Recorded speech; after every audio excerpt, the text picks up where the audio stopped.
Howdy y'all, and happy first day of winter. Did you know in most parts of the world it's the longest day of the year, and in our part of the world, here in the northern hemisphere, it's the shortest day of the year. As you can see, about 3 hours of daylight is seen up there by Alaska and parts of Canada, and some parts of Canada experiences no daylight at all this time of year. And the days only get longer from here, which is good. We can see, officially in wintertime now, our next season is springtime. Looking forward to that. Looking forward to some warmer temperatures, although we are in the meat and potatoes of wintertime, but spring is on the way, and hopefully they do away with daylight savings time, which I think they will. Daylight savings time most likely screws y'all up just like it does me. I can never get used to it. I like fall back more than I do spring forward, but I would just rather just stick to one single time and not have to change our clocks forward and backward all the time. That's a pain in the butt, and it just plain sucks. There's no point in it. And here is a quote of the first day of winter. The gate of the winter solstice is open. May this day bring you peace, tranquility, and harmony. Let the dark sink into the silence so you can hear and see the light that is being born. Happy solstice. Now let's go ahead and get into some weather history on this day. I'm going to go into about a couple of these here on this day. I'll go into 5 of them on Christmas Eve. One of the most notable years in weather history on Christmas Day. Now, back in 1836, on this day, a spectacular cold front passed through Illinois. Although no reliable temperature records are available, estimates from eyewitness reports indicated that temperatures fell from the 40s to zero almost instantly. The water in ponds and streams was pushed into waves by 70-mile-an-hour winds and frozen in place. Small animals were frozen in their tracks. 2 men near the town of Rushville froze to death. A man riding horseback from Chatham to Springfield started the trip in rain and ended with his coat being frozen solid into the saddle. 1892, Portland, Oregon was buried under a record of 27.5 inches of snow from the 21st all the way into Christmas Eve. So, there's a couple of them. I'll put a link in the description down below if you want to check this out. Go and take a look at 5 of the most notable years in weather history on Christmas Eve. Now, Christmas Eve in 1796, a famous cold day was felt at Cairo, Illinois, where the temperature fell to -8, and in Kentucky, the temperatures fell down to -13 degrees. The Ohio and Mississippi rivers were frozen. 1836, an intense cold wave drove the temperatures down nearly 40 degrees in 10 hours at Fort Snelling, Minnesota, to -28 degrees by Christmas morning, 1 degree shy of the 1822 record. 1868, a severe freeze occurred in Jacksonville, Florida, where the temperatures dropped to 20 degrees. I'm sure there was some falling iguanas that morning. 1872, on Christmas Eve, extreme cold gripped the upper Midwest on Christmas Eve. Downtown Chicago reported an all-time record low, 23 degrees below zero, which stood until January of 1982. Minneapolis, Minnesota reached a balmy 38 degrees below zero. The afternoon high in Minneapolis was a balmy 17 degrees below zero, so really not that much of a change. 1879, it was a frigid Christmas Eve at Winnipeg, where the temperatures dropped down to a balmy -54 degrees. So there's 5 interesting years in Christmas Eve weather history. Now, moving into Christmas Day, I'm going to show you all one of the most interesting years in Christmas weather history. Back in 1776, during the Revolutionary War, a heavy snowstorm began to lash the East Coast from North Carolina to New York. The storm dumped about 2 feet of snow from central Virginia to central Maryland in a 24-hour period. The storm is well known because it was the storm General Washington had to cross the Delaware River en route to Trenton, New Jersey to attack the assigned forces in northeast New Jersey. Much less snow fell due to changeover to sleet and freezing rain. At this time of the crossing of the Delaware River, the snow was in the process of changing over to sleet. For the rest of the night, the precipitation alternated between snow, sleet, and freezing rain. This snowstorm also dumped about 2 feet of snow from central Virginia to central Maryland in a 24-hour period, and may be the whitest Christmas central Virginia has ever seen in recorded weather history. Found that to be very fascinating in United States weather history, and really in United States history to be exact, because General Washington had to cross the Delaware during a snowstorm to attack the assigned forces, and it was sort of a continuation of the Revolutionary War. And here is another note. Thomas Jefferson noted that the first winter snow fell on December 20th, but did not last on the ground one day. Temperatures dropped to 30 degrees or colder on Christmas Day that night. 22 inches of snow fell in Frederick County. 2 feet of snow was recorded from the 20th of December until March 6th and 10th. Snow covered the ground, and some of them were deep. The first rain came on March 9th. There's some interesting years in weather history, from the first day of winter to Christmas Eve to even on Christmas Day. So y'all can check this out in the description down below. I'll have a link to this so y'all can check out some more interesting weather history facts. So now let's go ahead and take a look at the White Christmas forecast. We can see today we've got some lake effect snow going on over here in the northeast and parts of the Appalachian Mountains, but really remaining dry amongst much of the lower 48. Most likely y'all are going to be heading out to the airports, and y'all are heading out to those family dinners by now in preparations for Christmas Eve. So it's looking like could be coming in on some travel disruptions if you live over here in the northwest and parts of the northeast, but the rest of the country is looking to be pretty good for travel today. Fast forward to Christmas Eve, y'all are heading out to those family dinners. It's looking to be pretty soggy here in the south central part of the country, snowy up here in the northeast, and coming in on some atmospheric river conditions over here in the northwest, where some heavy rain and heavy snow is going to be possible. So be aware of this. You're heading out to those family get-togethers on Christmas Eve. But don't let this deter you from getting out, though. As we push off into Christmas Eve night, you're sending those kiddos to bed, getting excited for that cold that Santa's going to get y'all. Looks like it could be coming in on some rumbles of thunder down here in northeastern Texas into Arkansas. A lot of heavy snow in the Mountain West, so Santa's going to be having a busy night. Better pack the umbrella, and he better be packing the heavy, heavy coat if he's heading out here to the Mountain West. Now, as you're waking up on Christmas morning, it's looking like could be coming in on some rumbles of thunder down here in southern Louisiana. Very soggy conditions all the way up into northern Illinois, where some flurries could be possible up here by Wisconsin. Heavy snow in the Mountain West, but really dry amongst much of the country, though, on Christmas morning. And take a look at the National Blended Models to see who will get in on a white Christmas. We can see on Christmas morning, the Northeast has a pretty good chance of seeing snow on the ground on Christmas Day. The Mountain West looking to have some snow on the ground. Wisconsin has a dusting, so white Christmas could be in store from Wisconsin down into the Northeast. The Mountain West has some pretty good chances of seeing snow.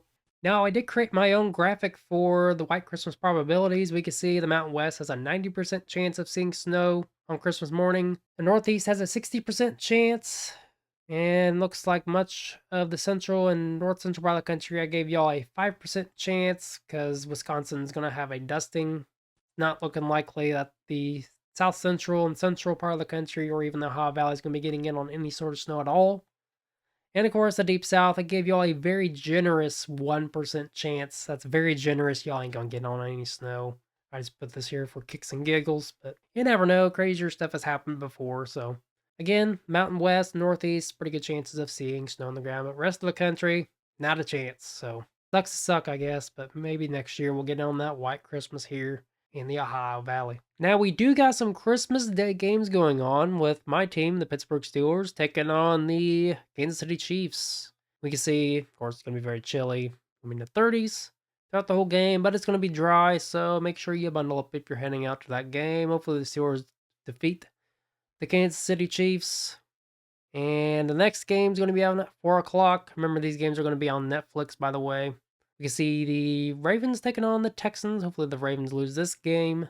You see it's going to be pretty warm down there in Houston. And some rain showers could be in store as you are heading out to the game and leaving the game by 8 o'clock. So make sure you pack an umbrella if you're heading out to that game. I know it's in a dome, but if you're heading out to the game and leaving the game, make sure you pack what you need, as it's going to be pretty warm too. So again, my picks is going to be the Steelers and the Texans winning both of those games. So hopefully those teams pick up the victory.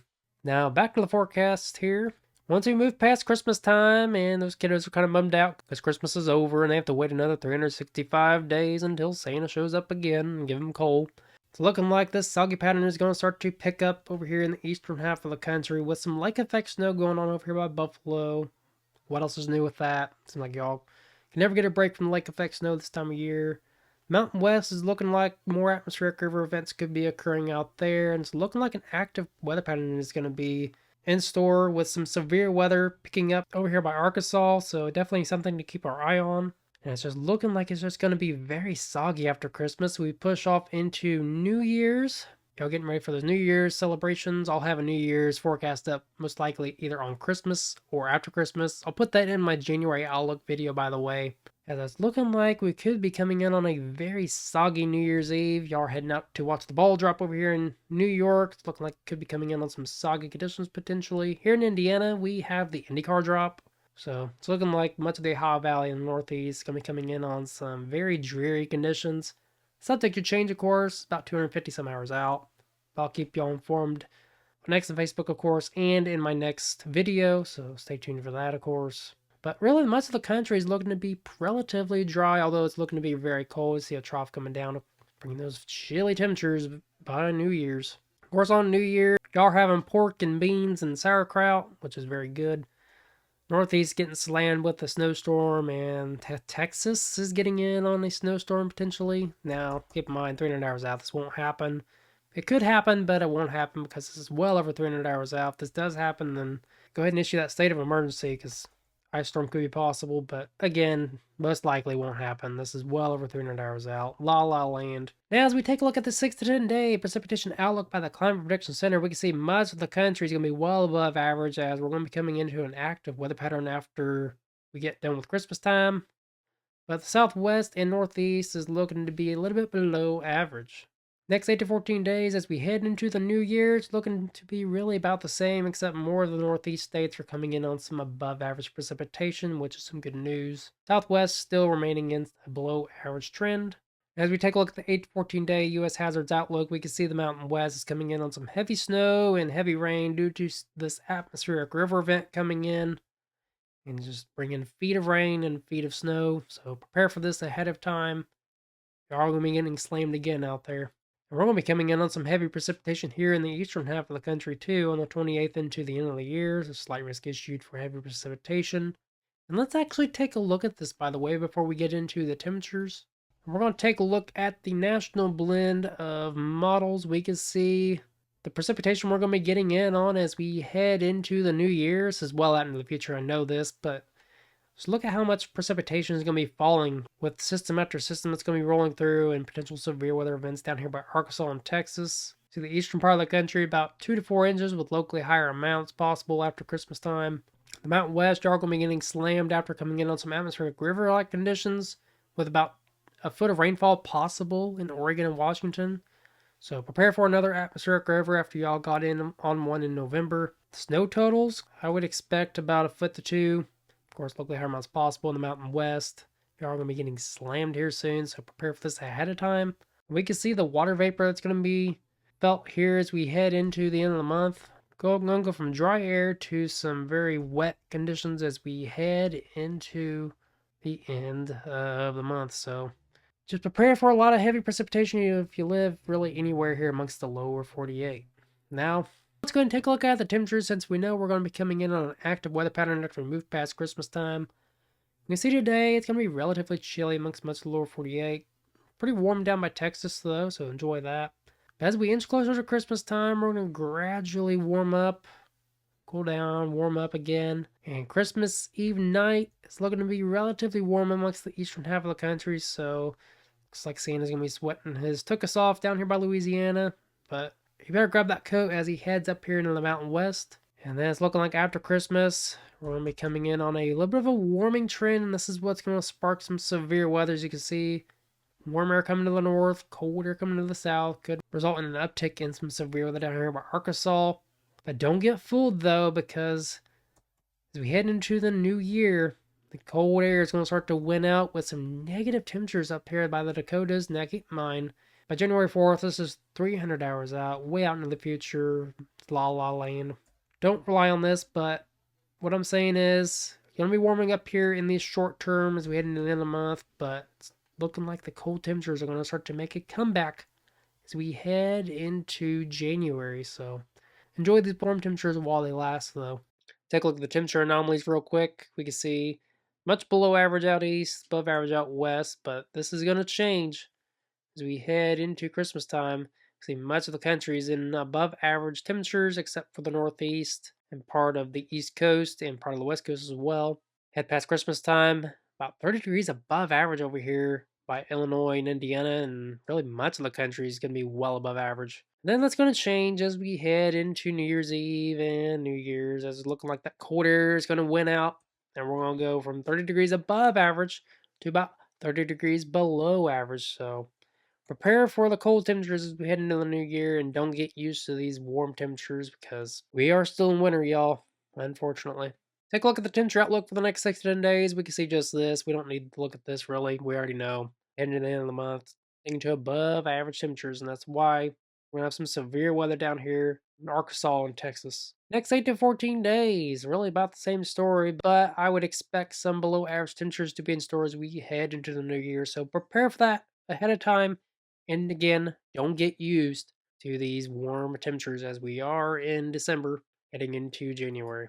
And in the next video, I will have my January outlook up. And here's a sneak peek of what we could expect. Above average temperatures here in the southern half of the country and in the northeast. Typical La Nina pattern. And precipitation could be coming in on above average precipitation over here in the upper Midwest into the Ohio Valley down into the Tennessee Valley, as well as up here in the Northwest, but below average down here from Arizona over into Florida up into the Carolinas. But I'll be breaking this down in depth in the next video, so make sure you stay tuned for that, of course, as I'll be including my New Year's outlook as well and give y'all some interesting New Year's facts and some folklore. So, again, stay tuned for that and make sure you subscribe if you haven't done so already. Really appreciate that. So, now that I covered all that, let's go ahead and take a look at some interesting Christmas facts. Now, did y'all know that Xmas actually comes from Greek terminology? It's not shown on here, but I did find that interesting and wanted to share it with y'all. Where I covered some 10 fun Christmas facts. Number one, Santa's name comes from the Dutch version of Saint Nicholas or Sinterklaas. Number two, White Christmas is the best selling single of all time. Number three, mistletoe's name comes from mistletoe, which translates to little dung twig since it is spread by bird droppings. Number four, evergreen trees are edible somehow. Number five, 35 million trees are purchased every year for Christmas. Number six, the most requested song when caroling is Jingle Bells. And did you know that 14 states this song is popular in? I did find that interesting. Watching Fox and Friends this morning, and they were talking about that, and I thought it was something interesting to share. Number seven, all the gifts in the song 12 Days of Christmas would equal 364 gifts. Number eight, the tallest candy cane was 51 feet. Wow. Number nine, Frosty the Snowman came to life in 1950 when Gene Autry first sang the popular song. Number 10, and the last one, 3 billion cards are sent each and every year, and I did get a card from my grandma, and I actually got it pretty early. I like picking on her. It's pretty fun. I like picking on her on book face. That my card's always late when it's not. I always find that funny. She falls for it every time. But she did send 2 cards, so thank you, Grandma. I love you. I don't say it enough, but I do. So I hope y'all have a very Merry Christmas. And remember that Christmas is not all about the gifts. It's all about spending time with your loved ones, the ones that mean the most to you. So please remember that. Don't feel obligated to get a gift for anybody because you have to. You don't. As long as you're there with them, all that matters at the end of the day. All right, before I wrap up the video, let's go and take a look at a story I put together for y'all titled The Griswold Effect, inspired by one of our favorite Christmas movies, National Lampoon's Christmas Vacation, titled A Christmas Tale of Cans and Chaos. Chapter 1, The Beer Can Christmas. In the quaint snow-dusted suburb of Evergreen Estates, Christmas was approaching with the usual festive cheer. However, one house stood out like a sore thumb, or more accurately, like a red Speedo among tuxedos. This was the home of Chris Kincaid, a man whose holiday spirit was as unconventional as his wardrobe choices. Chris, with his perpetual 5 o'clock shadow and a laugh that could shake a snow globe, has decided this year would be a masterpiece inspired by his favorite Christmas movie. He embarked on creating a display that would make Cousin Eddie from the Griswold family look like a decorator for Martha Stewart. It's going to be epic, Chris declared to his dog, Bud, a bulldog who seemed perpetually puzzled by his owner's antics. We're going to light up the neighborhood with the true spirit of Christmas, or at least my version of it. Chapter 2, The Decorations Begin. Chris started with his pride and joy, a string of lights made from empty beer cans. Each can was meticulously cleaned, the labels removed, and then wired together to form long strands of aluminum brilliance. He strung them around the house, over the bushes, and even started on the roof, where he planned to erect a 10-foot tall tree made of beer kegs. Across the street lived Miss Ethel Weatherby, with the eyesight of an eagle and the temper of a snowplow driver stuck behind a slow car. She watched Chris's efforts with a mix of horror and fascination. "What are you doing?" Miss Ethel muttered to her cat, Whiskers, who seemed equally intrigued by this spectacle across the road. Chapter 3: The Clash of the Seasons. Getting interesting, y'all. As the cans clattered and Chris's laughter echoed through the cold air, a rogue wind sent a shower of aluminum projectiles into Mrs. Ethel's yard. This was the final straw for her. "Christopher!" she bellowed, her voice carrying across the street like a herald of doom. "You've gone too far this time." Chris, now known as Cousin Chris by his bemused neighbors, descended from the roof, still in his red Speedo, holding a can of holiday cheer. "Just bringing some festive flair, Mrs. Ethel," Chris chuckled, offering her the beer. "How about you join the party?" Mrs. Ethel's initial response was to confiscate the can for use in her garden, but the humor in Chris's eyes and the absurdity of the situation began to thaw her frosty demeanor. Chapter 4: A Deal is Struck. After a heated exchange, Chris and Mrs. Ethel struck a deal. He would clean up the mess if she'd come to his Christmas Eve bash. "Fine," she huffled, "but we're pets, and do this my way for some of it." The deal was sealed, and Chris, not one to back down from a challenge, agreed. He donned jeans for the first time in what seems like ages. They both started to work on transforming the chaotic beer can Christmas into something a little more traditional.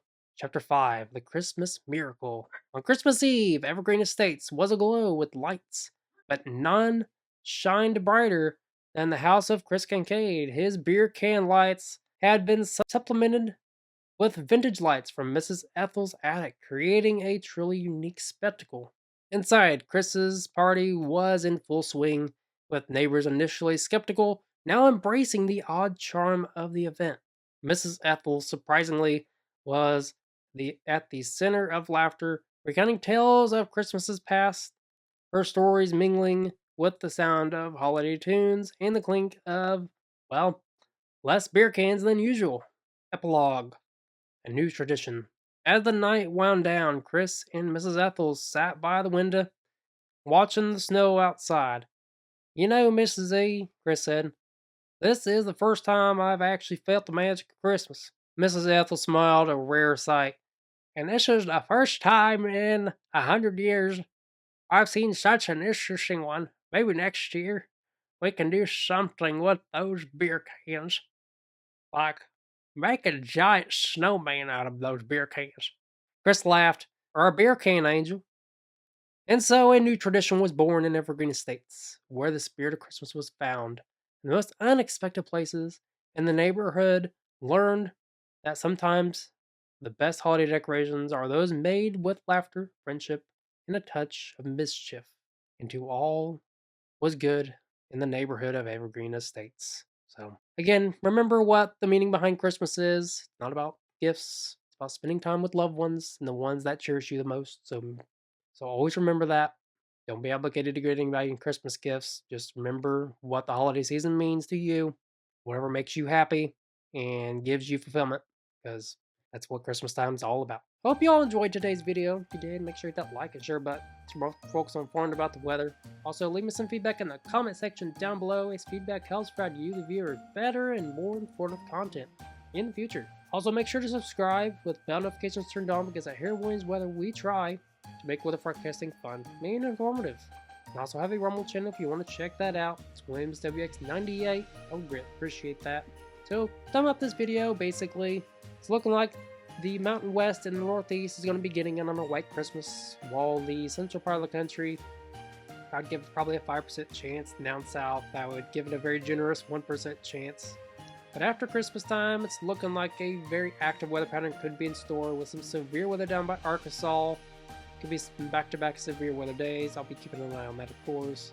From out west, looks like some atmospheric river events could be in store out there, which could dump a feet of snow and about a foot of rainfall with it as well. So I'll be keeping you all informed on that as that progresses. Be sure to follow my Facebook pages for that. And I'll also be doing a New Year's forecast in my January Outlook video, which will most likely be up either on Christmas Day or after. I'll let y'all know, of course. So I hope y'all enjoyed today's video. If you enjoyed that story I put together as well, it was a pretty funny one. And hopefully y'all been good this year.